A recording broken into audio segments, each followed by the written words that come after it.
Bienvenidos a una nueva lección de microeconomía en esta parte dedicada a la organización industrial.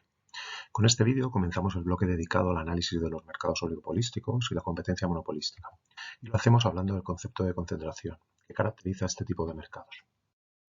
La concentración, que más adelante definiremos correctamente, nos servirá para aproximar en primer lugar el grado de competencia de los mercados.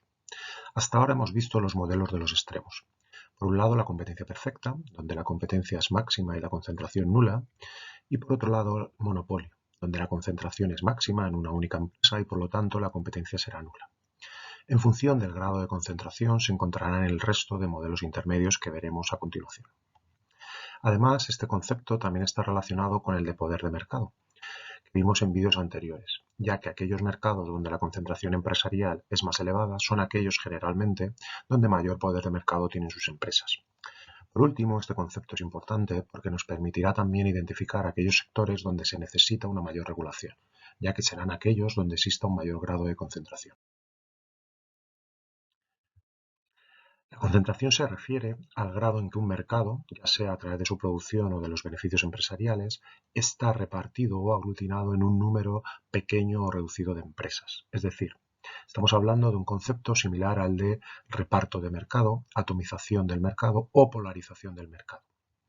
En la tabla siguiente podemos ver un ejemplo para entender mejor el concepto de concentración empresarial. En esta tabla podemos ver varios sectores de la economía estadounidense en el cual se observa los principales productores de cada uno de ellos y la participación conjunta en el mercado de esas empresas. Vemos, por ejemplo, que en el mercado del transporte aéreo de pasajeros, 5 únicas empresas, American, United, Northwest, Continental y TVA, tienen más del 80% de la producción conjunta del sector. Lo mismo sucede en el sector de los aviones comerciales, en el de la producción de aviones comerciales, donde solamente 3 empresas, Boeing, Airbus y McDonnell Douglas, tienen el 100% de la producción conjunta del sector. Por último, en el sector de las bebidas gaseosas, vemos que 2 empresas, Coca-Cola y Pepsi, producen más del 71% de la producción conjunta del sector. Por lo tanto, veis varios ejemplos en esta tabla de sectores donde el grado de concentración es elevado y por lo tanto el grado de competencia será menor que en otros sectores.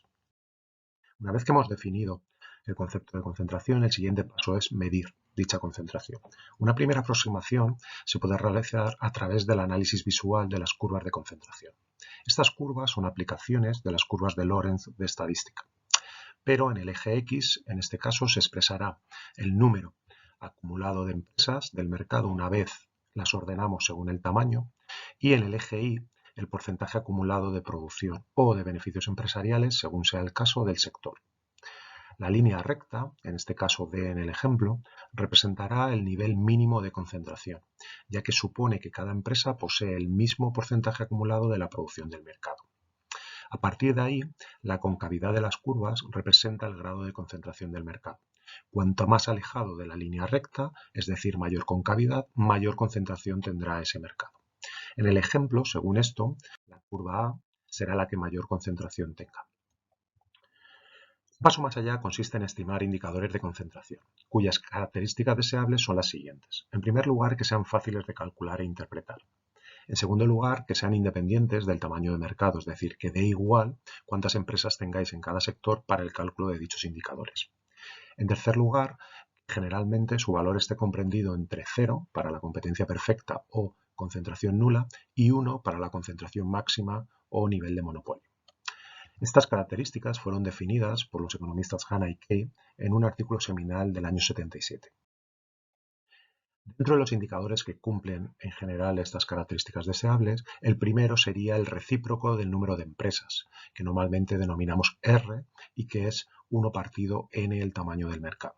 Sin embargo, solamente será útil cuando el tamaño de las empresas sea igual para todas ellas. El segundo de los indicadores es el ratio de concentración C.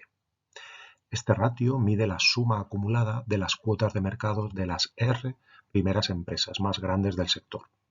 Este indicador es fácil de calcular y de interpretar, ya que su valor va desde R partido N, que será la concentración mínima, a 1 cuando la concentración sea máxima porque toda la cuota de mercado esté aglutinada en una única empresa, es decir, R sea igual a 1.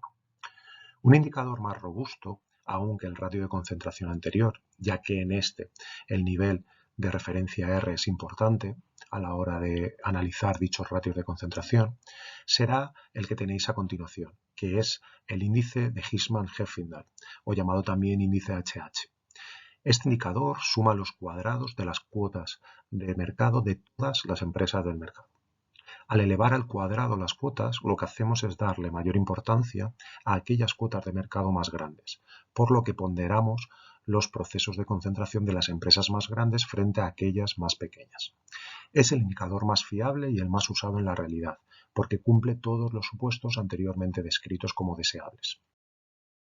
En el siguiente ejemplo, vemos que los resultados de concentración dependerán del indicador escogido, por lo que es importante conocer bien todos ellos y sus propiedades para elegir cuál usar en cada ocasión. Por ejemplo, si tomamos el radio de concentración, ya sea C4 o C8, es decir, las 4 o las 8 empresas más importantes del sector, el mayor grado de concentración se encontrará en el sector de los cereales y el menor en el sector de la farmacéutica. Mientras que si tomamos el índice HH, el mayor grado de concentración se encontrará en el de la aviación y el menor grado de concentración se encontrará en el de la pintura o tintes. Por último, quiero cerrar esta videolección con un ejemplo de aplicación, en el cual me gustaría que rellenaseis los huecos de la siguiente tabla calculando el recíproco para el sector C, el ratio de concentración C2 para el sector A, el ratio de concentración C5 para el sector D y el índice HH para el sector D.